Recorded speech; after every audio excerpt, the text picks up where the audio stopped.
De sit-in en sit-in, les Congolais veulent voir clair sur la destination de l'argent dilapidé dans l'affaire forage par Nicolas Kazadi. Comme on peut le voir, ces jeunes regroupés au sein de l'organisation Union des Forces Libres, IFOLI en sigle, étaient ce mardi devant le bureau du procureur général près la Cour de cassation pour déposer leur mémorandum. Ils demandent au procureur de faire arrêter l'ennemi du peuple congolais, M. Nicolas Kazadi. Nicolas Kazadi, a détourné mbongo ya mboka, mbongo efaki basalela bandeko na biso oyo baza na bafefo ya capitale, basalela bango baforage mpo na mai. Nicolas Kazadi ayibi a détourné mbongo ya baforage nyonso. Il faut bakanga Nicolas Kazadi. Baza miyibi na mboka na biso, balingi te mboka na biso ebonga ekende liboso, bango moko bazoyiba babongisaka famille na bango na bana na bango batindaka bango bamboka misika bavage biso nde eto souffrir na mboka a biloko bato omona eloko moko te na mboka ezosalama bien, biloko emati ekomi cher. Reçu par les services du procureur général près la Cour de cassation, l'un des représentants de ces jeunes dévoile les contenus de leur message. À la question de Nani Aïbi Yoyo Yabana, et nous invitons le président de la République à se débarrasser de tous les criminels économiques dans le prochain gouvernement. Nicolas Kazadi devient un virus nocif. Je me répète, Nicolas Kazadi devient un virus nocif qu'il faut impérativement éradiquer avant que la santé de toute la République soit affectée. Nous sommes Bantous. Chez nous, les Bantous, nous disons Omoni Noki, Belela. Omoni Noki, Belela. Nous demandons au procureur général de nous remettre la République, le peuple, dans ses droits. Si le procureur, d'ici ce samedi, le procureur ne donne pas réponse à notre déclaration, à notre mémorandum, lui adressé, nous allons organiser au nom de notre organisation des manifestations à travers la ville parce que nous souffrons, nous sommes dans une ville où il n'y a ni route, ni électricité, ni l'eau, ni école, ni centre de santé, mais un monsieur ou un groupe de messieurs s'organise pour nous prendre plus de 100 millions de dollars. Cette affaire des présumés détournements de plusieurs millions de dollars prend de l'ampleur inquiétante, exige la célérité de son traitement par les instances judiciaires compétentes pour éviter les pires chez le peuple congolais qui attend voir avec impatience l'aboutissement de cette affaire.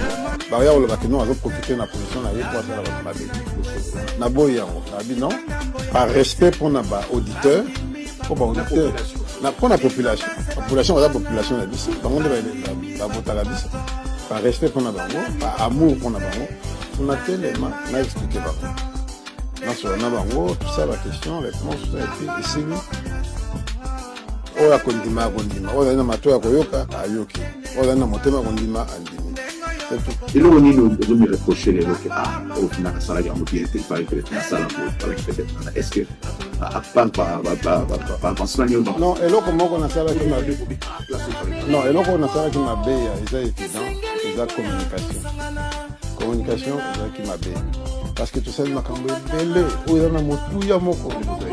Tant on a vu un bateau, il y a maïlo, baïbi, batala, kanabamo, kanyoso, n'engue salama. Nous avons une félicitation, nous devons être en avant. Encouragement, nous devons être en avant. On a comparé avec le finger, on a vu qu'il n'y a pas de ignorance, pour boy koyoka, boy kondima.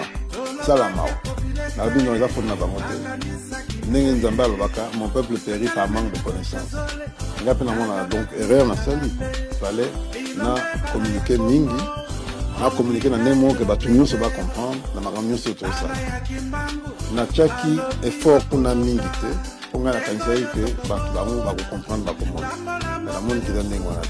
Ce qu'on communique, nous n'avons pas communiqué. Nous n'avons pas à détourner, à tromper, à cause de ça. Des erreurs minimes dans cette erreur. Ah, allez, bye.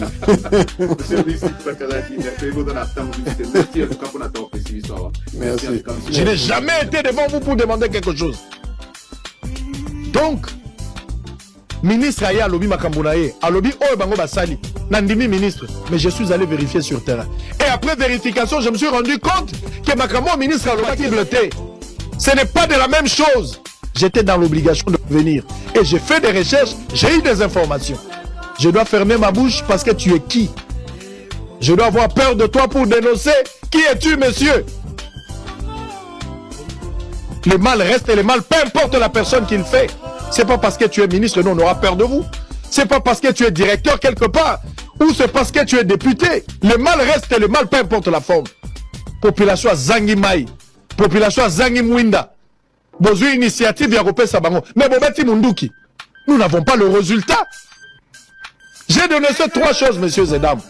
Nalobeli Likambouya forage. L'accent photo à forage. Naïba quitté. Que certaines personnes sont experts en forage. J'ai vu un monsieur en train de défendre cette histoire de forage. Il m'a même insulté. Un pauvre, un parasite de la Belgique qui est venu se réfugier ici. À comment moi na Mitinda, il s'est fait passer pour un conseiller. Machine ça la forage. 16 000 $. Machine ça la forage 16 000 $. N'importe une forage, il y a un moment il faut comme on a 297 000 $. Machine ça la forage, ils ont 16 000. Mais forage au bazo ça, parce qu'on a 297 000 $. Vous voulez nous montrer quoi? Vous voulez vous expliquer Bissonine? To sengi bino mbongo te, to lobi na bino, bobimisi 71 millions de $. Le projet était de 398 millions de $. Bobimisi 71 millions de $. Pour ça la 270 forages. L'accent à chiffre. Bobimisi 200. Nani 71 millions de $. En raison d'un forage du mot qu'on a valeur à 297 000 $. Pour ça les labisso 270 forages. Les longs n'est tozoloba. Nazoloba biloko za vérifiable et j'ai même ma main à couper. J'ai même ma main à couper. Nazana document. Ma source sûre à la justice. Dans le ministère du développement rural. Nazana ma preuve tangible et irréquisable. J'ai dit et j'assume.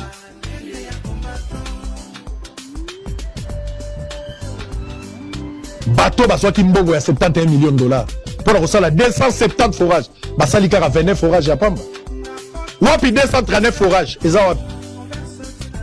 Bozolo baké to précis déjà ça et quelques. Bosali quelle réception. Pour le baké loco, il y a ce qu'on appelle l'obligation de résultat en droit. Bapesi yo bongo, honorer engagement. Pour tout le baké mosala ici les lignes koloma mosala nyonso bongo na pesa ki yangoyo. Ngana pesi yo bongo yo opesi ngai ya clé biloko nyonso na sali recette. Wapi 239 forages. 71 millions de $. Botier forage bongo na 297 000 $. Nous avons vérifié des prix, même pas prix à Beseko, même ailleurs. Forage des eaux comme à la 50 000 $. Vous voulez nous expliquer quoi? Vous êtes expert en forage? Monsieur le ministre, arrêtez de vous agiter, ça ne sert à rien. Nous comprenons qu'il n'y a pas la vérité dans ce que vous êtes en train de dire. Donnez-nous la vérité, monsieur le ministre. 71 millions de $. Je suis tout à fait d'accord avec vous. Le montant exorbitant. Mais en contrepartie, pour 270 forages. Wapiango. Wapiango. Je sais que tu ne seras plus ministre. Ça, je sais au moins que tu ne seras plus ministre. Mais le quoi Golandayo partout. Rosasso ministre, tu es Golandayo. Okofuta yango. Boko bimisa forage. Binola bateau, boko bimisa forage. Boko bimisa mongo. Société à Mike Kassenga. Oh, yemo quoi zo reconnaître que ba livrer kaka 29 forages. Yo lingo défendre comme expert en développement rural. Zoka bosala ba permutation na yeba kate ministère de développement, ministère de finance. Ouais, finance c'est comme développement rural. Na yeba kita. Pour battre la finance, bazo défendre ma développement rural. Bon, faut donc de la soki ma beza la ministère de la finance, ba tu ba défendre les abattoirs développement rural. Bon, ça la permutation ils sont éviter. Vous nous avez caché pourquoi? Les délais et on va voir faire pour Yonani. Dans le bataille la Pérou, Yonani. Un ministre, c'est un tété. Yonani. Papa Yonani. Yonani. Un ministre, c'est moi qui ai étudié. Ministre, tété. Yonani Babangaï. Yonani. Le combat que je suis en train de mener, c'est pour vous. Ce n'est pas pour moi. Ce qui est vrai dans ma Gambaroli, ça fait la solution. Je pouvais me taire parce qu'il ne s'agit pas de moi. N'a pas problème, maman n'est pas n'angate. N'a pas problème à couranté. Mais bien on a besoin de problème. Et je me bats pour vous. Soutenez ce combat noble. Mouibi azobo ya ba bengi mouibi. abilukolanga bakombo musuala ba faux kombo bon ba bengo sunani tu es un voleur muto ayibi aza muyibi. Envoyez les gens tout ce que vous voulez. Kazadiaye a foutu biso na vie Maurice. Moi ba miette. To ebisi no, muninga na yo ya budget alobi ke banyongola bino na vie Maurice liku ezebele. Soki dazo futa bino ba 5000 ba 50000, je crois que ti biso to kolongwa wa banyongo ko sila te. Otato fa sali biso o 4 o 1 million o tout ça atinde pa na ye. Ya za mokonzi ya Kazadi. Mais Kazadi za mokonzi na ndenge ya tribalisme. Oh, comment ça me fait que talisa bato. Te na sina lobi mototo ayebi. Tu te comprends te? Mototo ayebi. Ye aza mokonzi ya Kazadi. Aza ministre d'État. Kazadi a simple ministre. Mais ye aza ndeko ya mokonzi ya mboka. Mais aza mokonzi siko ya Boja. Aye siko aza mokonzi na ndenge ya mwanetu. Ndenge za ata ya tindile mikanda walingo futa alingite akumona epamba atindile biloka biso futaka afuti bisoka ye moko asalaka na ndenge na ele tokendo mona ele azaki no na motema motau motema peke lera moni biso tuka moni mbongo tozana ngwala bato biso to kufeli poto pamba nzoka ndia pe bango bazaki bodoki sikoyo to futa mbongo oyo bazo ape mbongo il faut pas compliquer bango azui alati motema satana ministre ya finance alati ndenge aza na zotambula na satana Nicolas Kazadi alati siko motema ya satana contre biso menga naza na mokonzi ya mboka biso na vie Maurice biso to bundeli ya bundeli mokonzi ya mboka te ezala lokola chantage te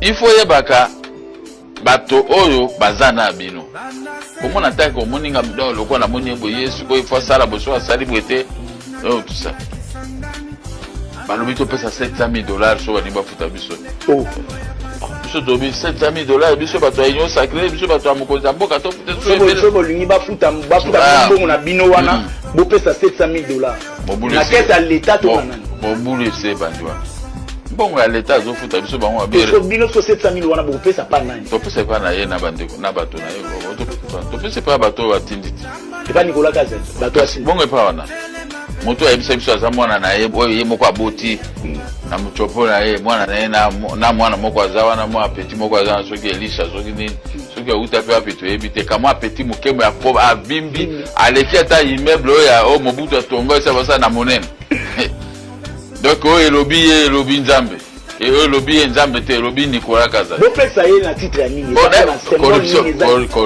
corruption bongo bango bato abalite yango kote ya corruption biso toloba makambo pourquoi balandelaka biso te obona mboko mpenza géré par aventure omoni mpenza politicien abandi na télévision azoyebisa likambo ya monene bino bovandi kaka bozobanga biso tobi tokopesa mbongo te ngai mokena fokoro ngai naza politicien éducateur de la masse nabana olakisa siko makambo ya corruption tokomi na conflit libéral lokola répondaki nde babi bon lokolo boye ko répondre dossier no tuchango yayo na vie Maurice likuru na tiroir te tiroir do bendi na cimetière mabakundi yango libéral esili kwa zaki afanye bozaki ko kilanda après ye pa zaka ndenge na mazo futa kaka mena mbeka beka to ta botera tozalaki nde l'ennemi mo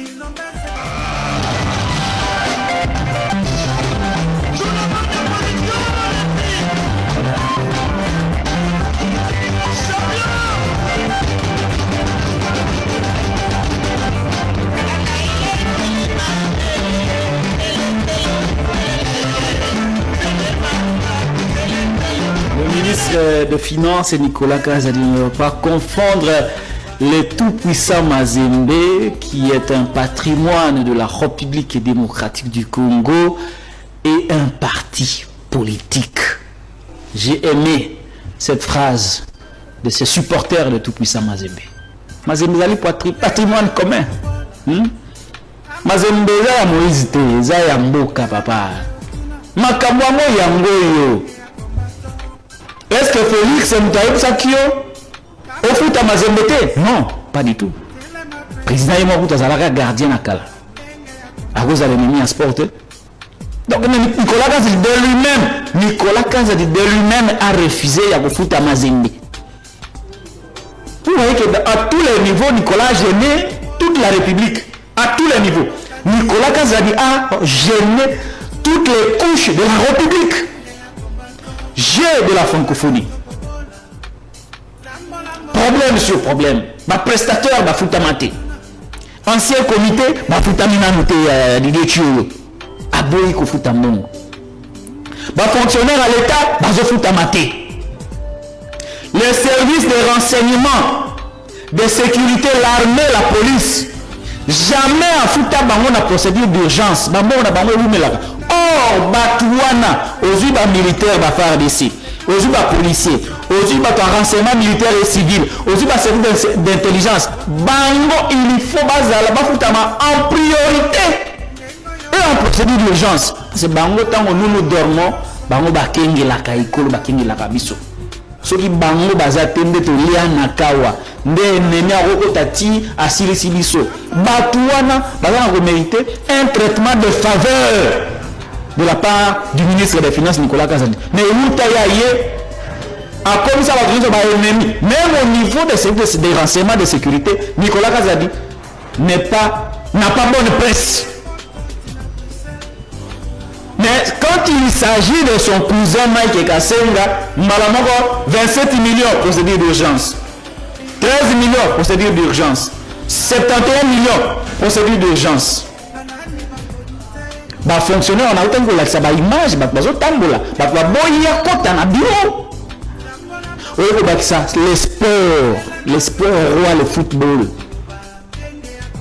Azoboya kofuta mazene mbongo na ye l'État il y a une ligne oh l'État congolais ye moko la pesa ba club congolais sous Kabila Katumbi en exil Mazembe continue à recevoir l'argent à l'État congolais. Mazembe passé à la RTNC. Ce n'est pas sous le régime de Félix Tshisekedi, fils d'un opposant, fils d'un démocrate, mais baroboya kopesa mbongo na Mazembe. Ce qui ce n'est pas une affaire à Félix, c'est une affaire à l'individu Nicolas Kazadi, le tout puissant. De la Nikutu Bata Mazembe. La déclaration de Bango, Batangi Tshisekedi. Ils n'ont pas cité le président Tshisekedi. Ils ont cité nommément Nicolas Kazadi. Quelle mauvaise foi na tata oyo. Tata oyo Nicolas Kazadi. Atambola na libanga. Na mutema na ye. Acha libanga ya monene. Matoi koto acha batige koto ayoka kate. Franchement, ne mutu aboye, ne ifazonga na gouvernement, na ministère des Finances. Ah, attends vous-même.